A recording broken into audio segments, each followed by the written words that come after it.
Ladies and gentlemen, the very word secrecy is repugnant in a free and open society, and we are, as a people, inherently and historically opposed to secret societies, to secret oaths, and to secret proceedings.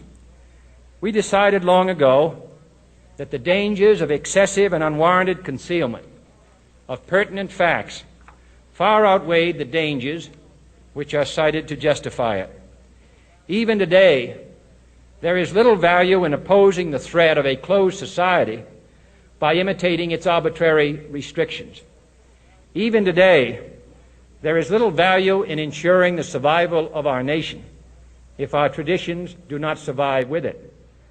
And there is very grave danger that an announced need for increased security will be seized upon by those anxious to expand its meaning to the very limits of official censorship and concealment.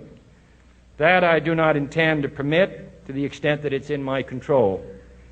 And no official of my administration, whether his rank is high or low, civilian or military, should interpret my words here tonight as an excuse to censor the news, to stifle dissent, to cover up our mistakes, or to withhold from the press and the public the facts they deserve to know.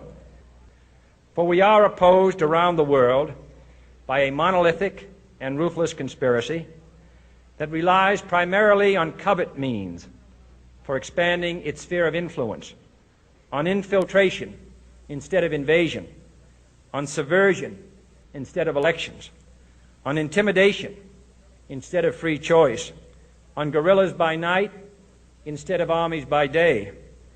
It is a system which has conscripted vast human and material resources into the building of a tightly knit, highly efficient machine that combines military, diplomatic, intelligence, economic, scientific, and political operations.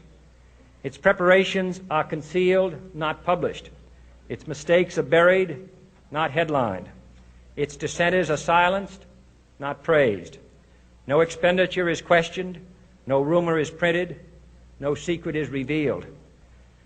No president should fear public scrutiny of his program, for from that scrutiny comes understanding, and from that understanding comes support or opposition, and both are necessary.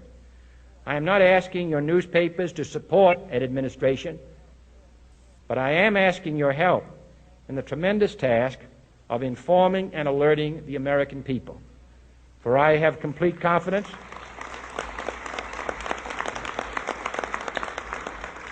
in the response and dedication of our citizens whenever they are fully informed.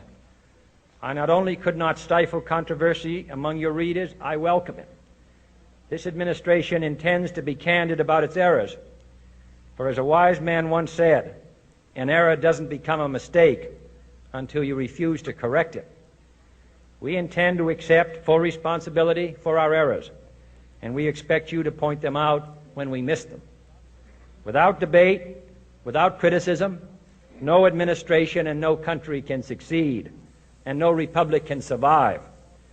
That is why the Athenian lawmaker Solon decreed it a crime for any citizen to shrink from controversy.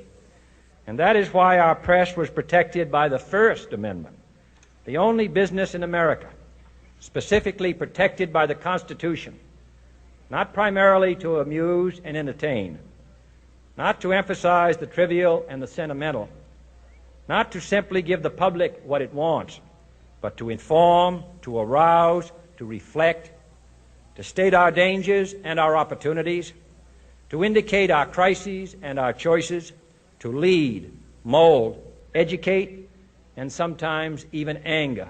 Confident that with your help, man will be what he was born to be, free and independent.